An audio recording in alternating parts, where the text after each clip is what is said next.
ensuite, Collision du 20 juillet. Tu l'as regardé, Pierre, celui-là? Non, celui-là, moi, à ce moment-ci, dans notre retour, je suis en vacances. Je suis un peu moins au courant de ce qui s'est passé. J'ai vu quelques highlights. Je vais sharer, je vais jump in. Je vais plonger avec toi quand je serai un peu plus au courant. Sinon, ce Collision-là, j'ai vraiment rien écouté. Tu m'as parlé vite fait d'hologramme. Fait que j'ai bien hâte de savoir ce qui se passe avec ce nouveau personnage. Vraiment. Mais Sinon, avant toute chose, il y avait un nouveau stage de Collision. Une nouvelle chanson aussi, hein? La chanson, nouveau chanson stage. d'intro, La chanson, je l'aimais, l'ancienne, mais le stage, très beau. Le nouveau stage est très beau, très clean. Il ressemble un peu à la WWE, mais un peu plus haut. Fait que, non, je l'ai trouvé très beau. Une rampe un peu plus haut, tout ça. C'est une rampe qui monte un peu plus.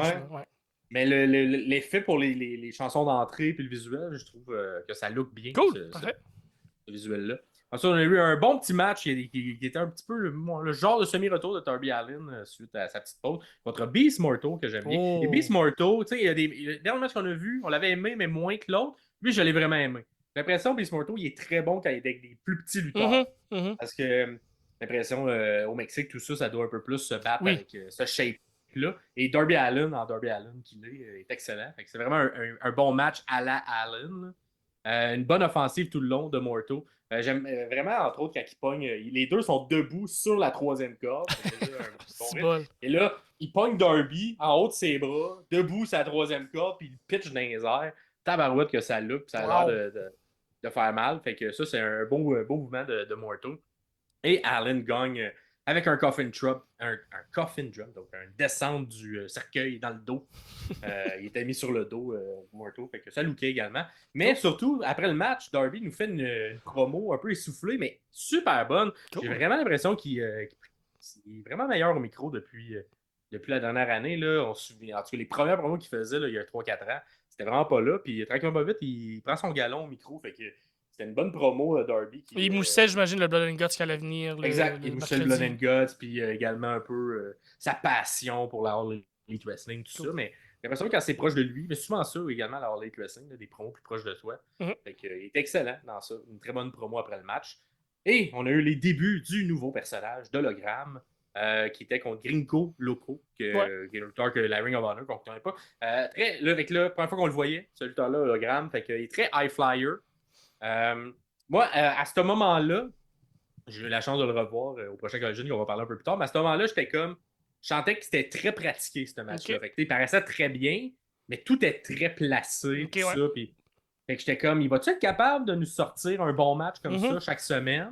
Parce que j'ai l'impression qu'on a pas beaucoup pratiqué ce match-là avec Gringo Loco et Hologramme. On verra plus tard dans l'autre Collision si c'était le cas ou pas, mais il est très bon, il est très précis dans les ciseaux de tête. Fait que quand il se pitch là, un peu, là, il fait attraper un peu en ciseaux de tête, puis il vole bien en ciseaux de tête. Fait que il est vraiment de ses forces. Puis le finisher également, beaucoup d'impact. Il pogne la personne sur le dos, puis il se met à tourner. Je sais pas si il est capable de le faire à tout le monde, parce qu'il est quand même plus petit, mais Gringo Loco était quand même gros, puis il a réussi à lui faire. Fait que j'ai hâte de voir. Il m'a intrigué. À ce moment-là. C'est les deux matchs que est-ce qu'on nous a expliqué de où il sort, d'où il vient, pourquoi, quand, comment, ou pas tant? Non, pas tant. On nous l'a annoncé, on l'a mis là, puis... Ouais, j'ai l'impression qu'il est très axé enfant, parce que, tu sais, c'est comme un peu super-héros, un peu... les takes de caméra, il mettait beaucoup des enfants qui réagissaient à ses mouvements. Fait que, on s'entend le style high flyer est un peu plus apprécié des jeunes, puis avec raison, là, c'est super... Fait que, tu sais, il est très super-héros, là. Super héroïque dans sa manière d'être présenté. Donc, mais non, on parle pas tant de son background. Ils ont dit un truc que genre... non, c'est quoi, je sais plus. On dit un genre de truc un peu bizarre, là, rentré comme si c'était genre son backstory. Genre, je me souviens plus c'était quoi. Un truc d'orphelinat ou je sais pas. Une affaire de même, là, tu sais. Le demi-frère. Des enfants. Le demi-frère. Un truc très fait. El Generico, peut-être, là. Ben, c'est ça. Un truc très face, là, de genre, il est gentil puis il aide les personnes qui sont dans le besoin. Là. Bon, ok. C'était ça, le. Mais dit aux commentaires, fait que je l'ai même pas noté. Mais il me semble qu'il a dit un truc comme ça pour son backstory, mais pas plus parler de ça. J'ai pas l'impression que ça va être le. Il a l'air d'un gars plus qu'on va se concentrer sur le ring que sur le backstory. Ouais. Ah bon. Fait que ça fait tout pour le 20.